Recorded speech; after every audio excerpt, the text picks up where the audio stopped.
এই নাসিরউদ্দিন পাটোয়ারিতে বক্তব্যের কোনো স্ট্যান্ডার্ড নাই। দেখেন তিনি জামাতকে বলেছে জামাত একটি ভারতের তৈরি দল, বলে নাই?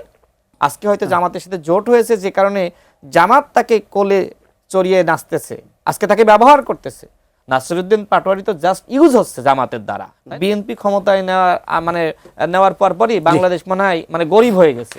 এর আগে বাংলাদেশের জনগণ খুব ধনী ছিল, এর আগে এই যে আপনার এই তেলের সমস্যা ছিল না, এর আগে আপনার এই ধরনের সমস্যা ছিল না। এখন বিএনপি ক্ষমতায় আসার পরে সব মানে সমস্যা বেড়েছে। জামাত ইসলাম কি ফেরেশতা নাকি? মির্জা আব্বাসকে ভয়ভীতি দেখানো, মানহানির অভিযোগে জাতীয় নাগরিক পার্টির মুখ্য সম্রাট নাসিরউদ্দিন পাটোয়ারির বিরুদ্ধে একটা মামলা হয়েছে এবং এই মামলার প্রতিক্রিয়া দিতে গিয়ে আজকে নাসিরউদ্দিন পাটোয়ারি একটি বক্তব্য দিয়েছেন। সেখানে তিনি মির্জা আব্বাস সম্পর্কে যে কথা বলেছেন, আমি সেটা উচ্চারণ না করি, একটা অশালীন ভাষায় তিনি কথা বলেছেন। আমি বলছি উচ্চারণ করছেন না, কিন্তু মিডিয়াতে তো ঠিকই এটা প্রচার করা হচ্ছে, প্রচার হয়ে গেছে। তাহলে উচ্চারণ করলে খুব বেশি সমস্যা আছে বলে আমার কাছে মনে হয়। আচ্ছা, আমি উচ্চারণ না করি, আমাদের প্রোগ্রামে না করি, কিন্তু সেই আপনি দেখেছেন যে এই আমি যেটা বলছিলাম যে ঘরে বাইরে নানা চ্যালেঞ্জ, মানুষজন প্রত্যাশা করছে রাজনীতিতে একটা সুবাতাস বইবে, একটা পারস্পরিক সহনশীলতা থাকবে। সেখানে এই ধরনের বক্তব্য বা কিংবা যে মামলা দায়ের করা, মানহানির জন্য একজন আরেকজনের বিরুদ্ধে মামলা করা, এই বিষয়টি আপনি কিভাবে দেখছেন? যদি মামলাটি মির্জা আব্বাস করেননি, বিএনপির অন্যজন নেতা করেছেন, তাকে অলরেডি শোকজ করা হয়েছে যে তিনি দলের অনুমতি না নিয়ে কেন মামলা? প্রথমত আমি বলি যে নাসিরউদ্দিন পাটোয়ারি তিনি জনাব মির্জা আব্বাস সাহেবকে নিয়ে যে কথা বলেছেন, তার আগে তিনি কি বলেছেন? তিনি বলেছেন যে ভদ্র হতে শিখুন, আমরা সভ্য সমাজে বসবাস করি, অসভ্য আচরণ করবেন না। এই যে সভ্যতার কথা বলার পরপরই তিনি অশ্রাব্য ভাষায় গালিগালাজ করলেন। এইটা হলো নাসিরউদ্দিন পাটোয়ারিদের সভ্যতা। এবং এই নাসিরউদ্দিন পাটোয়ারিরা কিন্তু এখন জামাতের মুখপাত্র, এনসিপি এখন জামাতের মুখপাত্র। জামাত দেখবেন যে এখন এই মুহূর্তে তারা কিন্তু একদম সাইলেন্ট কিলার, মানে চুপচাপ বসে আছে। কিলটা করাচ্ছে কাদের মাধ্যমে? এই যে নাসিরউদ্দিন পাটোয়ারিদের মাধ্যমে। তারা নতুন রাজনীতি করতে চায়, নতুন বন্দোবস্ত করতে চায়। কি কথা বলার মাধ্যমে? এই কথা আপনি উচ্চারণ করলেন না, আমাকে অনুমতি দিলেন না। আপনি অনুমতি দিলে আমি বলতে পারি। জি প্লিজ, আপনি অনুমতি দিচ্ছেন আমাকে বলার জন্য? আপনি আপনার মতো বলতে পারেন, কিন্তু আমি আসলে কি বলবো, আসলে আমি নিজে আসলে এটা এই ধরনের শব্দ আমি কখনো বলি না এবং বলা যায় না, বলা উচিতও না। এবং তিনি কিন্তু এই কথাগুলো বলছেন অনবরত এবং ভাইরাল হওয়ার জন্য নাসিরউদ্দিন পাটোয়ারি সে মানে আমার মনে হয় যে প্রতিদিন তিনি হয়তো ঘুমানোর আগে 2-5 ঘন্টা ভাবেন যে পরের দিন আসলে কি বিষয়ে বক্তব্য দিবেন, মানে ইতিবাচক বক্তব্য না। কারণ এই দেশের যে অবস্থা আমি দেখতেছি যে আপনি যত খারাপ কথা বলবেন, আপনি যত গালিগালাজ করবেন, আপনাকে নিয়ে মিডিয়া তত বেশি আপনার পিছনে ঘুরবে। একটা গ্রুপ আছে, আমি দেখি সাংবাদিকদের গ্রুপ, আমিও অ্যাড আছি।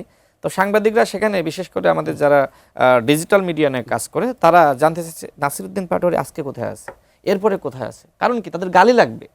এই যে ফেসবুকে এক ধরনের ডলার ইনকাম হয় বা এক ধরনের আর্নিং আসে, মানে আপনি সভ্যতাকে নষ্ট করে ফেলাচ্ছেন এইভাবে। আপনি কোন বক্তব্য প্রচার করবেন আর কোন বক্তব্য প্রচার করবেন না, এটা তো আপনাকে বুঝতে হবে। দেখেন আপনি গণমাধ্যমে সব জায়গায় দেখেন বলা হচ্ছে যে অশ্রাব্য ভাষায় মির্জা আব্বাসকে গালি দিলেন নাসিরউদ্দিন পাটোয়ারি, এবং সেই বক্তব্য তারা হুবহু প্রচার করতেছে। এটা কি সভ্যতা? এটা কি গণ অভ্যুত্থানের পরের বাংলাদেশ? মানে এই বাংলাদেশের জন্যই কি আসলে আমাদের এত মানুষ জীবন দিয়েছে? আপনি নতুনত্বের কথা বলছেন, আপনি পরিবর্তনের কথা বলছেন, আপনি নিজেকে পরিবর্তন করতে পেরেছেন? আপনি সেই গতানুগতিক রাজনীতি, আওয়ামী লীগের নেতারাও তো এইভাবে গালিগালাজ করে কথা বলতো না। আপনি আওয়ামী লীগকে খারাপ বলছেন, আওয়ামী লীগ গণহত্যাকারী দল, সব ঠিক আছে, কিন্তু কথা হলো আওয়ামী লীগের নেতারাও তো একটা বক্তব্যের একটা স্ট্যান্ডার্ড ছিল। এই নাসিরউদ্দিন পাটোয়ারিতে বক্তব্যের কোনো স্ট্যান্ডার্ড নাই। দেখেন তিনি জামাতকে বলেছে জামাত একটি ভারতের তৈরি দল, বলে নাই? আজকে হয়তো জামাতের সাথে জোট হয়েছে যে কারণে জামাত তাকে কোলে চড়িয়ে নাচতেছে, আজকে তাকে ব্যবহার করতেছে। নাসিরউদ্দিন পাটোয়ারি তো জাস্ট ইউজ হচ্ছে জামাতের দ্বারা, তাই না? জামাত তার ফেসবুকে দেখবেন আগে দিত গালি, এখন প্রশংসা করে। কিছুদিন আগে নির্বাচনের আগের দিন পর্যন্ত, জোট হওয়ার যে সিদ্ধান্ত তার আগের দিন পর্যন্ত জামাত শিবিরের নেতাকর্মীরা এই নাসিরউদ্দিন পাটোয়ারিকে নিয়ে অসংখ্য গালিগালাজ করেছে, ফেসবুকে পোস্ট করেছে। এখন যখন তিনি জামাতের হয়ে গেছেন, তখন তিনি খুব ভালো হয়ে গেছেন। এরপরে দেখেন আপনি যদি খেয়াল করেন না, কিন্তু তাকে এই যে মির্জা আব্বাসের বিরুদ্ধে কথা বলার জন্য বা বক্তব্য দেওয়ার জন্য কি মানহানির মামলা আবার এটা বেশি হয়ে গেল না এই সময় এসে? আচ্ছা আপনি বলেন তো, দেশে আইনের শাসন আপনি প্রতিষ্ঠা করতে চান না? অবশ্যই ভাই, চান কিনা আপনি? তো আইনের শাসন মানে কি? কেউ যদি তার বক্তব্যের মাধ্যমে অন্যের সম্মানহানি করে, বাংলাদেশের আইন রয়েছে, অবশ্যই সেই আইন অনুযায়ী তার বিচার হওয়া। বিএনপি তো পড়েছে মানকের চিপাই, তাই না? এই নাসিরউদ্দিন পাটোয়ারিরা যা ইচ্ছা তাই বলছে।